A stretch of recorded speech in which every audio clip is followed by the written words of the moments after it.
Subscribe کریں ہمارے channel Chishti update کو اور روزانہ ویڈیو دیکھتے رہیں۔ شکریہ۔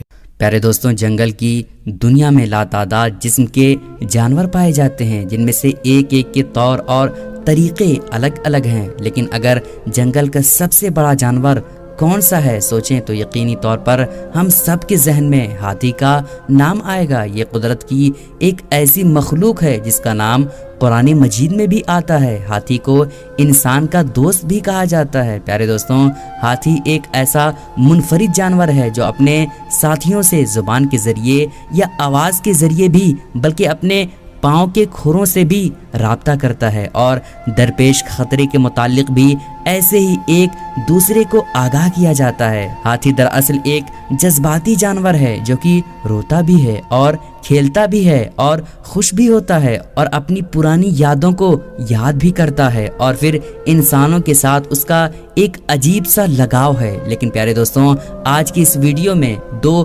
ایسے انسانوں کا ہاتھی کے ساتھ رویہ اور سلوک، اور پھر ہاتھی نے ان کے ساتھ کیا معاملہ کیا، یہ تمام تفصیلات بیان کی جائے گی۔ مگر آگے بڑھنے سے پہلے آپ سے گزارش ہے کہ اگر آپ نے ابھی تک ہمارے چینل کو سبسکرائب نہیں کیا تو ضرور سبسکرائب کر لیں۔ تو چلیے دوستوں، ویڈیو شروع کرتے ہیں۔ پیارے دوستوں، چند دوستوں نے جنگلات کی سیر و تفریح کا پروگرام بنایا۔ انہوں نے ایک دانا آدمی کو نصیحت کے لیے بلایا، ایک عقل مند آدمی کو بلایا تاکہ ہم لوگوں کو آگاہ کر سکے۔ اس شخص نے نصیحت کی کہ سفر میں بھوک اور پیاس کی تکلیف پیش آتی ہے، اور خطرات جنگلات کے بیابان علاقوں میں اگر کوئی چیز کھانے کو نہ ملے تو بھوک کو ختم کرنے کے لیے گھاس اور درختوں پر پھل پتوں پر گزارا کر لینا۔ جنگل میں ہاتھیوں کے پیدا ہونے والے چھوٹے بچے نہایت خوشحال اور موٹے تازے اور صحت مند ہوتے ہیں۔ اگر کوئی انہیں مارے یا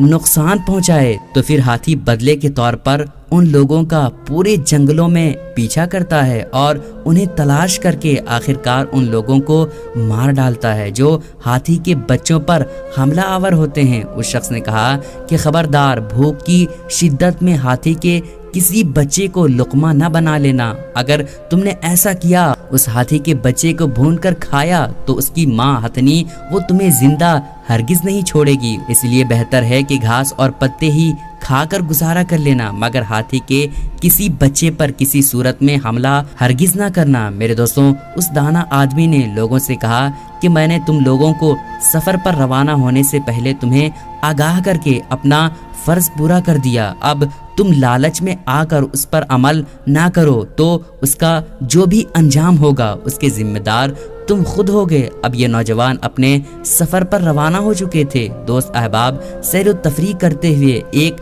جنگل میں پہنچے۔ جو بھی ضرورت کے سامان جو وہ اپنے ساتھ لائے تھے وہ بھی پہلے ہی ایک رات میں ختم ہو چکا تھا، اور اس کی وجہ یہ تھی کہ وہ سارا دن جو کہ مسلسل چلے اور کہیں نہیں رکے، تو بھوک اور تھکاوٹ سے جسم نڈھال ہو چکے تھے، اور ہر کوئی کھانا دیکھتے ہی اس پر ٹوٹ پڑتا تھا، اور سب نے معمول سے کئی گنا زیادہ کھایا، لیکن تھکاوٹ اور بھوک کی وجہ سے سب کھانا کھا لیا تھا اور ایک رات میں کھانا ختم ہو چکا تھا۔ اب دوسرے دن کا آغاز تھا، لیکن آج انہیں جنگل ہی کے قریب ایک پہاڑ پر چڑھنا تھا۔ ان دوستوں نے فیصلہ کیا کہ پہاڑ کی چڑھائی مشکل بھی ہے اور اس دوران وہ کہیں رک کر کھانا بھی نہیں کھا سکتے اور نہ ہی کچھ آرام کر سکتے ہیں، اور نہ ہی کوئی ایسا موقع ہوگا کہ پہاڑ پہ انہیں کھانے کے لیے کچھ ملے گا۔ کیوں نہ جنگل میں ہی کچھ کھانے کا انتظام کیا جائے، اور یوں سب دوست کھانا کھا کر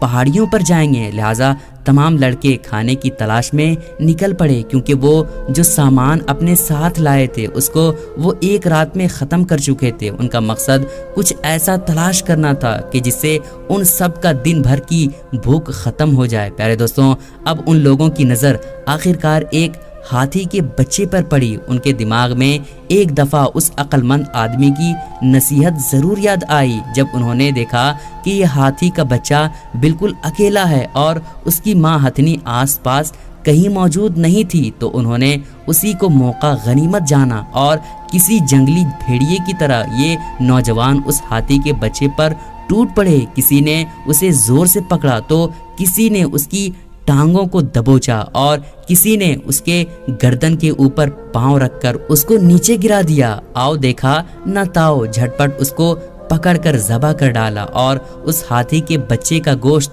بھون کر خوب جی بھر کے کھا لیا۔ لیکن پیارے دوستوں، ان میں سے ایک نوجوان ایسا بھی تھا کہ اس نے بھوک تو کاٹ لی، لیکن اس عقل مند کی نصیحت پر عمل کرتے ہوئے وہ نہ تو ہاتھی کے بچے کو ذبح کرنے کے لیے عمل میں شامل ہوا اور نہ ہی اس کے بھونے ہوئے گوشت کا ایک بھی لقمہ کھایا، یہاں تک کہ اس نے گوشت کو ہاتھ تک کے نہیں لگایا۔ پیارے دوستوں، جو باقی دوستوں نے پیٹ بھر کر کھانا کھا لیا، اب ان پر نیند طاری ہو گئی، لہٰذا ان لوگوں نے کچھ دیر آرام کرنے کے بعد آگے بڑھنے کے لیے اور پہاڑ پر چڑھنے کا فیصلہ کر لیا۔ جب تک اتفاق ہوا تو سب دوست سو گئے اور دوسری جانب جو دوست جو کسی عمل میں کسی طرح سے شریک نہیں ہوا تھا وہاں ابھی جاگ رہا تھا کہ نہ جانے کہاں سے اسے ہاتھی کے بچے کی ماں چیختی چلاتی اور چنگھاڑتی ہوئی ادھر سے آ جائے۔ دیکھتے ہی دیکھتے اس نے جب ہاتھی کی ماں کو آتے ہوئے دیکھا تو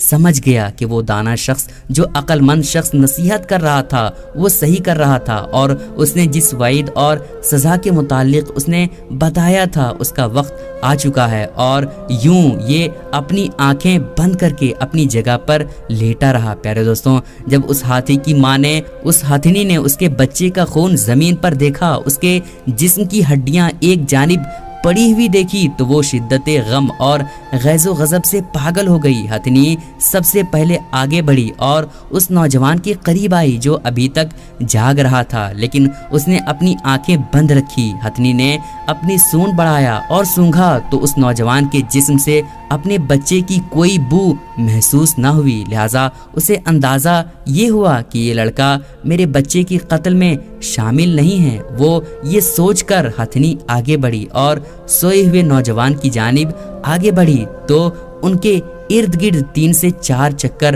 اس ہتھنی نے لگائے۔ اپنے بچے کے خون کی بو ان کے جسم سے آ رہی تھی۔ پیارے دوستوں، اب ہتھنی کے بدلے کی آگ بہت ہی زیادہ بھڑک چکی تھی۔ اس نے غصے کو باز پر پیر رکھ کر انہیں کچل ڈالا اور باز کو اپنی سونڈ میں جکڑ کر اتنی زور سے دبوچا کہ ان کے 2 ٹکڑے ہو گئے اور وہ جنگل کی جانب دوڑ لگاتی ہوئی نکل گئی۔ پیارے دوستوں، یہ خلق خدا کے لیے پیغام ہے کہ اللہ کی مخلوق پر ظلم کرنے والے باز آ جائیں، کیونکہ ظالم کے منہ کی بو سے ظاہر ہو جاتا ہے کہ اللہ کی مخلوق کو تکلیف پہنچانے والا کون ہے، جبکہ ہم تو اس نبی کی امتی ہیں کہ جنہوں نے اپنی امت کو بارہا طور پر تاکید کی ہے اپنے جانوروں کے ساتھ احسان اور نرمی کا معاملہ کرو۔ پیارے دوستوں، ہم اللہ تعالیٰ سے دعا کرتے ہیں کہ وہ ہمیں نبی کریم صلی اللہ تعالیٰ علیہ وسلم کے بتائے ہوئے طریقوں کو، ان کی باتوں پر عمل کرنے کی توفیق عطا فرمائے، آمین